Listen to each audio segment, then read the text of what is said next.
Les activités effectuées par Frivao dans la ville de Kisangani évoluent normalement. Après l'opération d'identification et d'enregistrement des victimes et retardataires, Frivao est actuellement dans la phase de confrontation des listes. Propos de Madame Mimi Mopunga, secrétaire rapporteur de Frivao. Elle a dit devant la presse Boyomège le mardi 19 mars 2024. À ce stade, Frivao est obligé d'élaborer un critère afin de trouver des vraies victimes et ceux-là dont leurs noms n'apparaîtront pas sur la liste définitive et feront l'objet d'une enquête, souligne Madame Mimi Mopunga. Au moment où nous parlons, nous avons un chiffre total de 14 000 et quelques, comme je vous avais dit lors de notre atelier de la semaine passée.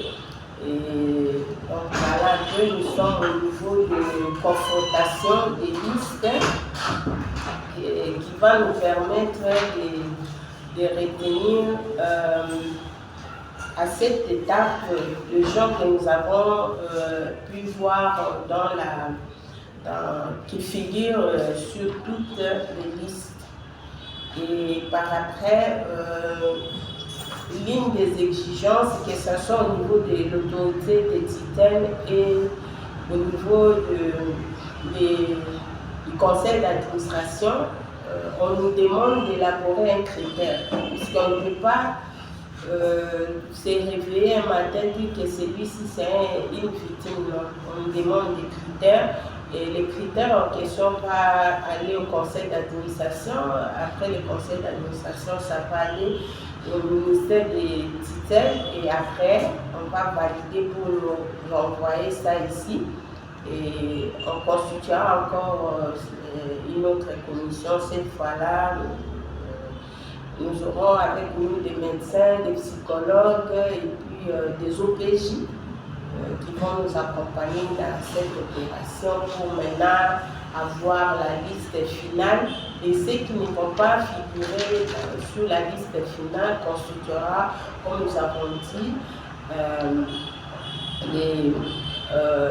l'objet d'enquête. Quant au sujet des fonds donnés à l'OVDA, Madame Mimi Mopunga rectifie les montants indiqués lors de l'atelier de la semaine dernière. Au lieu de 3 millions, Frivao reconnaît avoir donné à l'OVDA une somme de 1 750 000 $ pour le réaménagement des routes et des dessertes agricoles de la province de la Tchopo. Elle invite la population tchopolaise à s'impliquer davantage pour savoir la suite de ces fonds donnés à la SNEL et à l'OVDA.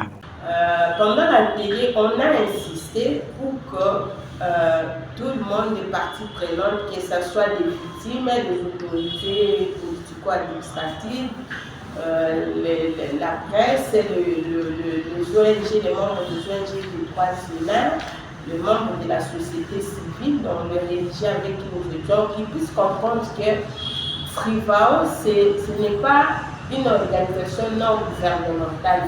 Frivao, c'est un établissement public de l'État régi. Au niveau, je pense qu'on ne va plus débloquer une somme pour la Société nationale d'électricité. Par le fait que 9 millions déjà a été débloqué et que jusque-là, nous ne savons pas comment on l'a utilisé. Donc, comme l'autre fois, j'ai demandé aux fils et filles de la Tchopo de se mettre debout pour comprendre où sont parties cette somme-là. Puisque c'est un droit, le contrôle citoyen, c'est un droit, vous êtes de la presse, vous êtes appelé à fouiner, à faire des recherches pour comprendre où sont passés les 9 millions de la SNEL. Et je voulais en profiter pour rectifier un peu quelque chose que nous avons dit l'autre fois. À l'OVDA, nous n'avons pas, ou au ministère du Développement rural, nous n'avons pas remis, le gouvernement n'a pas remis 3 millions, mais il a remis 1 750 000 $. Donc il faudrait aussi suivre.